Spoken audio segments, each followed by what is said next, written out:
রাধে রাধে। আজ আমরা জানব পঞ্চপাণ্ডবের 5টি শঙ্খের নাম সম্পর্কে।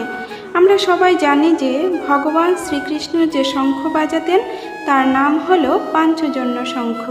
ভগবান শ্রী বিষ্ণুর প্রধান 4টি আয়ুধের একটি হলো শঙ্খ। শঙ্খ শুভ ও পবিত্রতার প্রতীক, তাই পূজা, আরতি বা যে কোনো মঙ্গল অনুষ্ঠানের শুরুতে শঙ্খধ্বনি করা হয়। বিশ্বাস করা হয় শঙ্খের পবিত্র ধ্বনি পরিবেশের সমস্ত নেতিবাচকতা ও অশুভ প্রভাব দূর করে। ভগবদ্গীতাতে আমরা দেখতে পাই মহাভারতের যুদ্ধের শুরুতে ভগবান শ্রীকৃষ্ণ, পঞ্চপাণ্ডব ও অন্যান্য বীরেরা তাদের নিজ নিজ শঙ্খ বাজিয়েছিলেন। চলুন জেনে নিই পঞ্চপাণ্ডবের শঙ্খের নাম কী ছিল। যুধিষ্ঠিরের শঙ্খের নাম হলো অনন্ত বিজয়, অর্জুনের শঙ্খের নাম হলো দেবদত্ত, ভীমের শঙ্খের নাম পৌণ্ড্র, নকুলের শঙ্খের নাম সুঘোষ আর সহদেবের শঙ্খের নাম হলো মণিপুষ্পক।